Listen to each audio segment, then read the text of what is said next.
Este programa é livre para todos os públicos.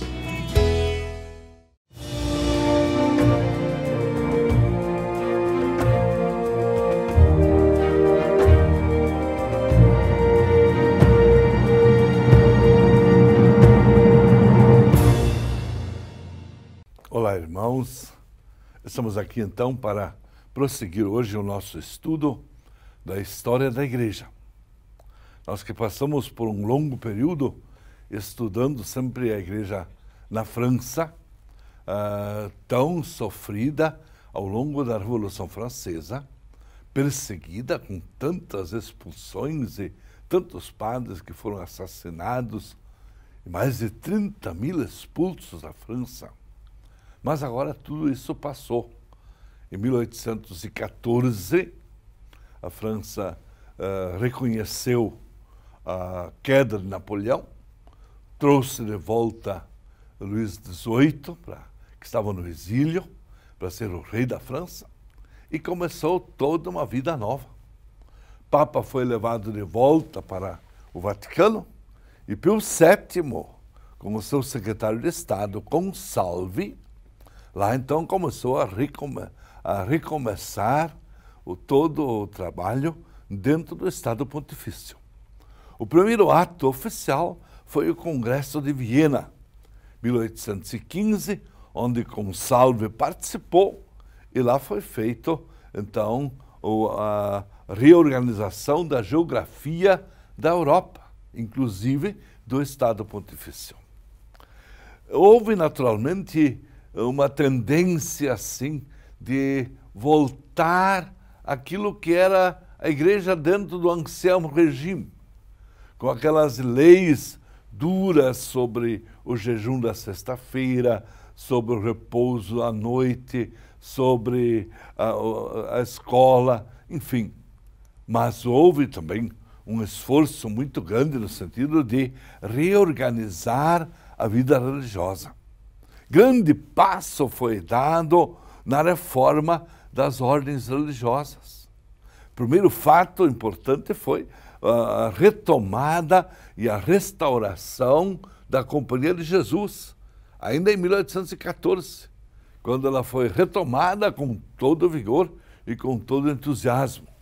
Além disso, muitas novas ordens começaram a surgir, especialmente ordens que se voltavam para a vida dos pobres, o atendimento aos pobres. A Europa estava vivendo um clima de muita pobreza. Homens e mulheres, jovens e crianças. Então surge nesta hora homens com talento, com carisma, que organizam congregações religiosas para os rapazes, para jovens, como Marcelino Champagnat na França. Mas muitas mulheres começaram a organizar congregações, institutos de vida religiosa para mulheres. Mulheres de vida religiosa, mas vida ativa, especialmente como professoras, como enfermeiras, voltadas para a assistência social, para a saúde, para a educação. Então, é o tempo em que se lança propriamente a mulher para a vida religiosa ativa. Lembre-se que antes da Revolução Francesa, praticamente a mulher consagrada vivia a vida de ordem contemplativa.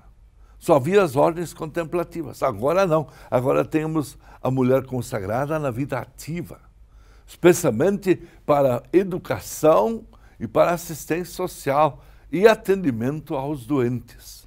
3 grandes campos em que a vida religiosa feminina vai se destacar. Ainda por cima, é o tempo também em que, especialmente nos países de língua alemã, se começa um grande programa de missões populares. Missões populares que vão de diocese em diocese, de paróquia em paróquia, pregando missões, retomando a vida religiosa do povo, retomando especialmente o exercício dos sacramentos, da confissão, da comunhão, da participação na vida comunitária. Então, uma grande retomada através das missões populares. Destacavam-se ali, particularmente, congregações, especialmente os jesuítas, agora numa nova fase, a congregação dos redentoristas, enfim, um grande trabalho de missões populares. Mas há também, evidentemente, em toda a Europa, um inegável anticlericalismo. Acontece que os livros proibidos, como Rousseau, Voltaire, que eram livros proibidos durante a Revolução, voltam a ser proibidos agora pelo Papa Pio VII e pelo seu secretário de Estado, continuam a ser um fascínio para os jovens. Todos querem ler esses livros, estudar este conteúdo.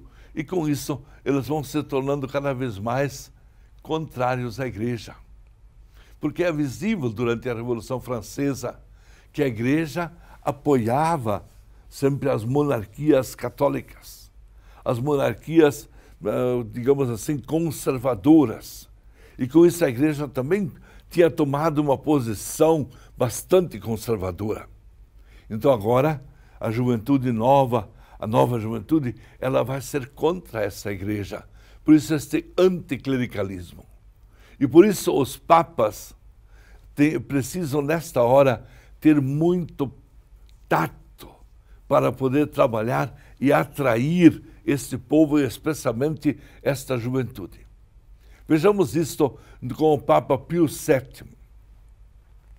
Papa Pio VII, um político conciliador, a ponto de chegar a fazer concordata com Napoleão. Ele foi lá para coroar Napoleão, mas, ao mesmo tempo, ele era um homem firme de princípios e ele não cedeu a Napoleão. Preferiu o exílio em Fontainebleau do que ceder num palmo, especialmente no seu posicionamento moral e ético. Pois ele agora vinha acompanhado do cardeal Consalvi, que era um político hábil, mostrou sua habilidade toda no Congresso de Viena, recuperando todo o Estado Pontifício, mas tinha também uma visão pastoral bastante conservadora. Pensava que resolvia, por exemplo, fechar o comércio à noite para não ter consumo de bebida alcoólica, ou então exigir o bilhete de confissão para resolver todo o problema da participação na vida cristã, na missa ou nos sacramentos. De qualquer forma, era esse secretário de Estado que conduz a política da Igreja e dá as orientações que o Papa depois promulga para toda a Igreja. Esse Papa foi até 1823, quando então foi eleito o Papa Leão XII. Papa Leão XII, que também teve um posicionamento bastante conservador, embora ele no começo tenha dispensado o cardeal Consalvi, o seu secretário de Estado. Mas, em 1825, quando ele queria voltar a celebrar um ano santo, até a Revolução, sempre os anos santos eram celebrados de 25 em 25 anos, porém o de 1800 não saiu, não houve ano santo, mas em 1825 ele convoca um ano santo e foi um grande sucesso, porque finalmente o povo é chamado a ir a Roma, a frequentar de novo e a participar da vida da Igreja, receber as graças, os dons especiais prometidos para o ano santo, a porta santa e assim por diante. Então foi um grande sucesso o ano santo de 1825. Ele durou até 1828, quando depois então foi substituído por um grande Papa, Pio VIII. Pio VIII era um tipo conciliador. Ele imediatamente interveio na França, quando a França substituiu o rei, quando a França teve uma nova política. Ele chama o novo rei Luís Felipe imediatamente de rei cristianíssimo, se fez amigo. Aqui na América Latina, onde vieram as independências, ele vai aceitando, vai fazendo concordatas com os novos países, enfim, vai nomeando bispos para a América Latina. Então ele foi assim, bastante conciliador, muito bom. Pena que durou pouco tempo, apenas 20 meses de papado e já veio a falecer. E ali se deu de novo um conclave bastante difícil, porque havia várias tendências dentro do próprio colégio cardinalício. E eles levaram praticamente um ano para eleger o novo Papa, que por fim foi eleito pela última vez um Papa que não era nem cardeal, nem bispo, era um padre. E ele foi eleito e ele aceitou, foi trazido para dentro do conclave, ele aceitou então a sua eleição e assumiu o nome de Papa Gregório XVI.